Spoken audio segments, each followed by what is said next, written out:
So I've got an interesting one today. These figures that I'm going to paint, in many ways actually represent failure, because these guys have been painted before. But I made some mistakes with them, and they ended up having to strip them of all their paint. And some of the mistakes were artistic. I mean, I think some of the choices I made weren't great, so that's okay. But the main mistake was that I sprayed them outdoors, and it was just a little bit too humid for that operation.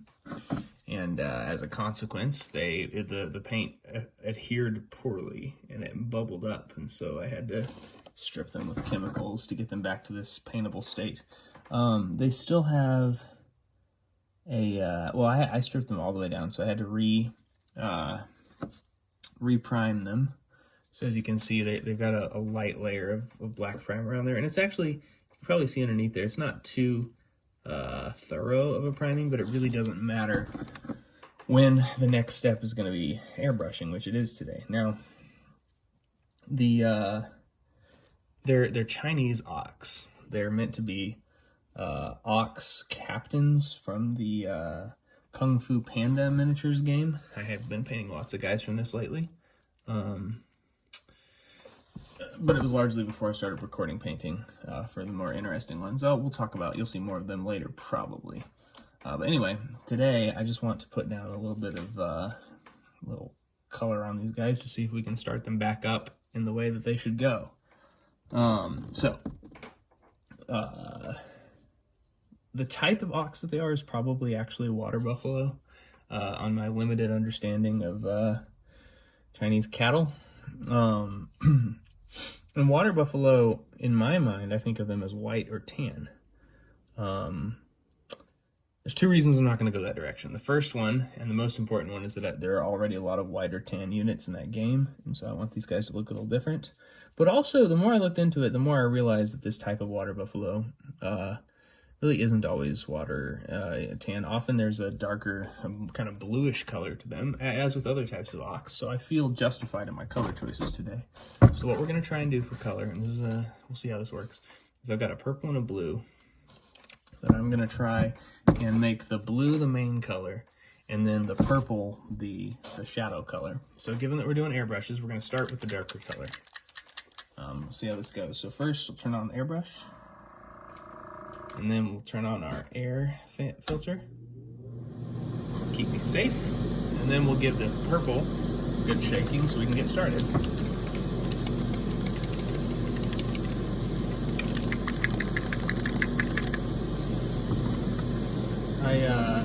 It's kind of ironic to be here doing this, because I came here fresh off of a interesting internet conversation about cultural ability to perceive color, whether or not it's reasonable to think that there are cultures that could or couldn't see the color blue.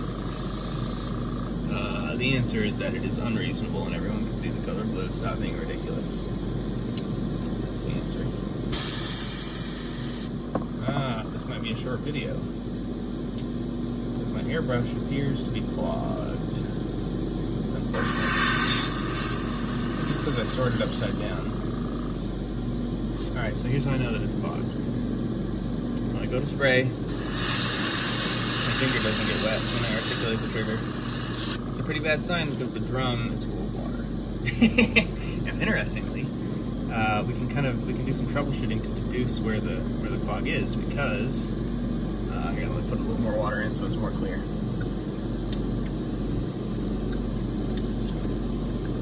So, as you can see, the drum has water in it. When I go to spray, and the water doesn't come out, but then when I obstruct that, look, bubbles. Some air is getting through. The air is going from the hose into the front, and then when I clog it, back into the paint room. So that process is working. It's just that the paint is not coming down into there. So it's probably a clog around the needle aperture, I'm going to guess.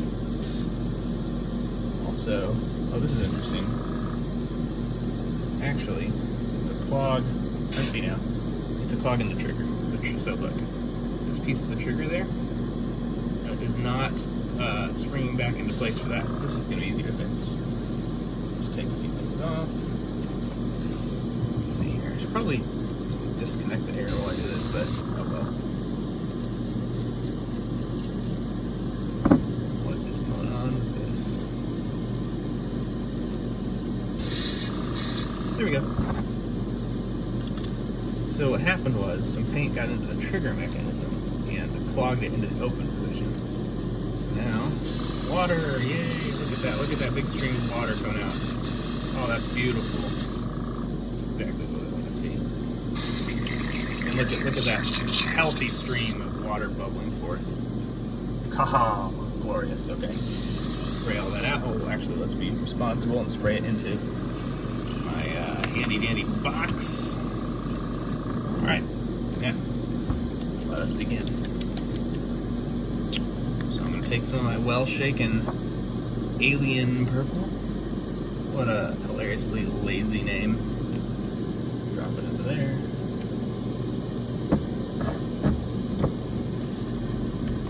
Give it a test squirt. I'm not making any adjustments to the consistency because this is pre-mixed for airbrush purposes. Which is really handy for a short painting session like we're going to have tonight. Alright, here we go.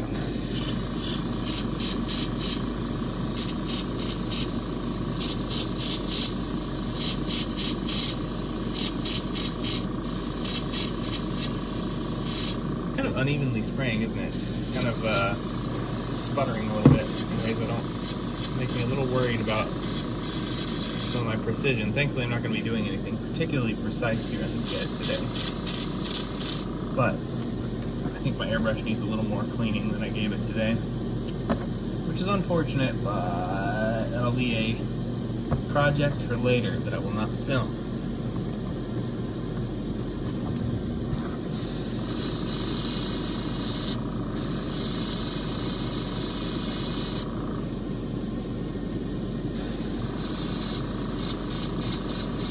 As you can see, the purple is going into the shadow areas already, which is just going to save me so much time later.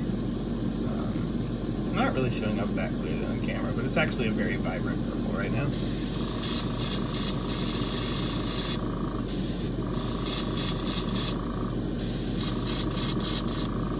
Yeah, that's going to work. Put him there to dry, move on to another one.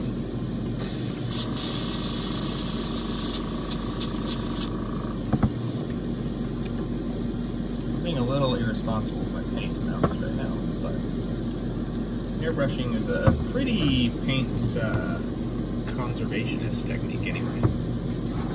Not too worried about wasting paint, to be honest. My airbrush is sputtering again.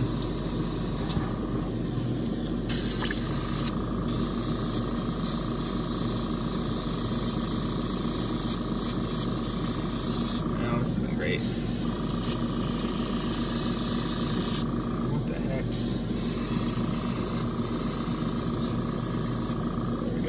Again, but it's going to be a, I don't know, may end up being a disappointing painting session. So far, we're at least getting some progress on it, so I won't complain about any of that.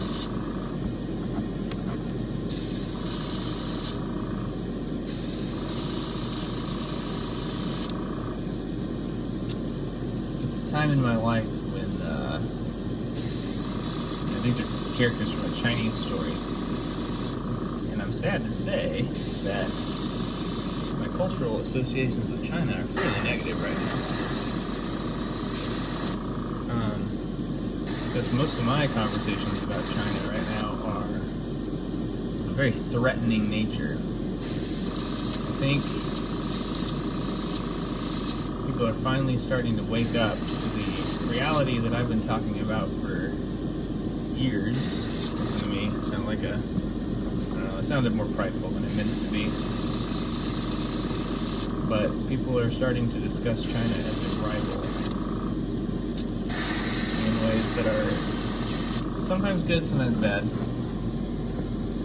We recently had a speaker at my university who's a historian, is making the case very enthusiastically that we should expect conflict between the U.S. and China in the near future. And I actually don't think that most of his arguments were very persuasive, to be honest.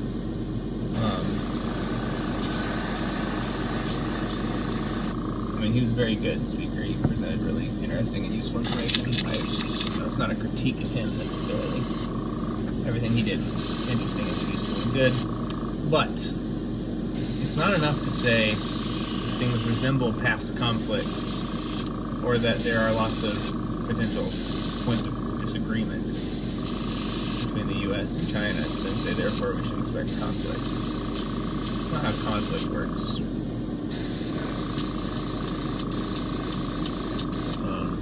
Conflict requires, well, it requires either people who want the conflict, which is very rare, or it requires the kind of environment where leaders are likely to miscalculate and thus end up in conflict. So, his example, one of his main examples of a potential conflict between the U.S. and China revolved around the idea that he thinks it is very likely, there we go, oh, come on. He thinks it is very likely that China is going to attempt to invade Taiwan in the near future. He might be right about that. But what that means is that there has to be a point where the military and political leaders in China, or perhaps if we want to be more accurate, maybe it's just Xi Jinping, decides that it is unlikely that the United States would go to war over Taiwan. It's like a necessary precondition for that to happen. At the same time as China thinks it's unlikely for the U.S. to go to war with Taiwan, it has to actually be likely. Right? Because think about it. China wouldn't do it if they thought it would lead to war with the U.S. But if it would lead to war with the U.S., China wouldn't do it.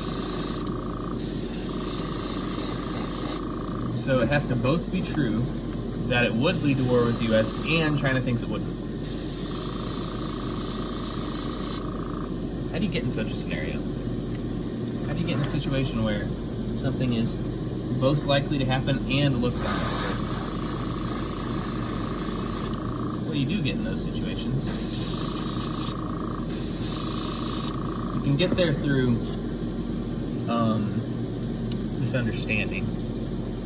You can get there by misjudging what the United States is willing or capable of. You can also get there through misunderstanding Taiwan. That's kind of what happened in Ukraine. Both the U.S. and Russia thought that Ukraine would collapse really early in that conflict. So Russia felt safe invading, and when Ukraine didn't collapse, then the U.S. felt safe in helping. But you'll notice that hasn't led to war between the U.S. and Russia. That escalation has been managed, much to the disappointment of the Ukrainian people, I'm sure. But when we're talking about the probability of great power conflict, it is a story of escalation control. So to discuss the possibility of war between the U.S. and China, we need something to tell us that miscalculation is more likely. So under what conditions would that happen? Because my big concern is not that the U.S. and China would necessarily go to war, it's that China would call U.S. bluff and be right. That China would cross a red line that we establish and then we do nothing.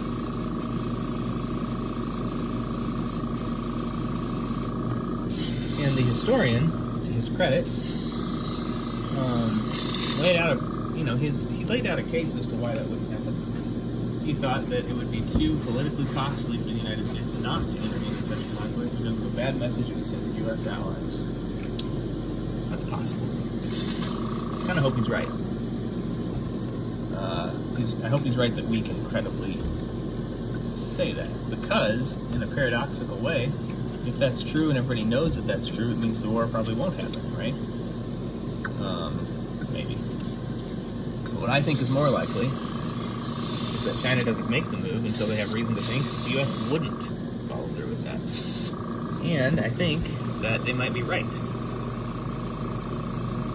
So let's say that this hypothetical conflict happens in the next 4 years. At the time of this recording, the 2024 presidential election has not happened yet, although it is imminent. Right now, let's make this real grounded in time. Right now, the betting, it's like a couple weeks out. The betting markets have Trump ahead, but all the battleground races are neck and neck, and you know how the betting markets can be a little bit more volatile than reality. So I think that this is anyone's game. So what that means is we don't have to rely on strange abstractions as a future U.S. president. We actually have a pretty good idea of who that's going to be. It's going to be one of two people, probably. It's probably going to be Donald Trump or Kamala Harris. So, do we think that, let's start with Kamala Harris, because I still think it's her election to lose. And by the way, I've transitioned to blue now from purple. I still think it's her election to lose, but apparently I am in the minority there.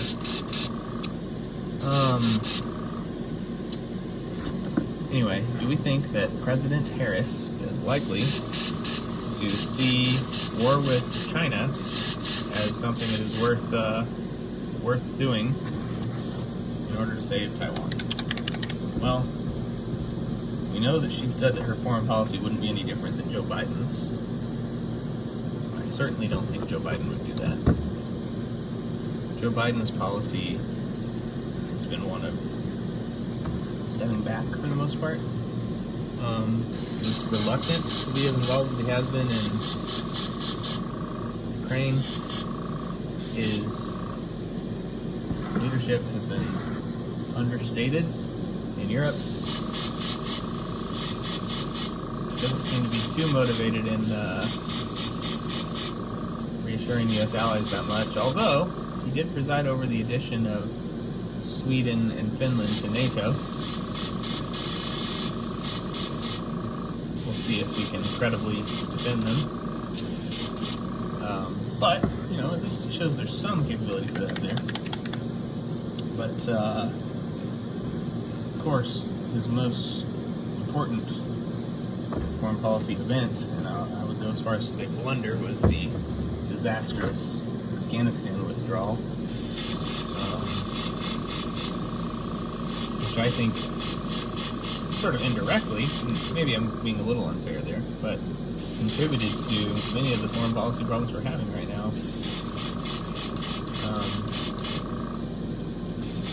All the way up to and including provocations in Asia and in the South and East China Seas and off the coast of the Philippines and of course in Taiwan. Anyway, I don't think I buy that Kamala Harris is going to have an activist foreign policy that is willing to credibly risk thousands of American lives over Taiwan. I say thousands, assuming it's small conflict, but of course, what we're really talking about is something that has a chance of developing into major great power or even nuclear conflict. So who knows where that stands on that. So yeah, I don't think a Harris administration is going to be able to credibly threaten war with China over abstract foreign policy goals like defending Taiwanese democracy. So let's look at the other candidate, the one who's currently favored to win, but again, as I don't know, maybe you're watching this in 2025 and laughing at me for doubting, but what if Trump wins? Do we think that Trump would go to war with China over Taiwan? I hope that he can credibly convince the world that he would, but during his previous administration, he was not too good on the reassuring allies department. And in the lead up to this election, he hasn't said it recently because he's been getting better foreign policy briefing, but in the lead up to this election, he even discussed NATO like a protection racket, where it's something that if countries don't pay, maybe they wouldn't get defended, whatever. If that's the way that he talks about formal allies, informal allies like Taiwan, it's an even sketchier proposition. So I don't know. When you put human faces to the two candidates, I suddenly don't believe our resolve claims anymore. I don't think we can say that we would go to war over that, but I would be happy to be wrong there. So now we have these guys who are ready to paint because they have purple in the shadows and blue on top, and they're really starting to look kind of Oxley. We'll see how they dry, of course, but I like this as a base coat. So the next steps I'm going to have to do is, obviously the armor needs something special. It needs a new treatment. That'll be the next step, but the face needs detail. The fur patches need color. The pants need to look like cloth.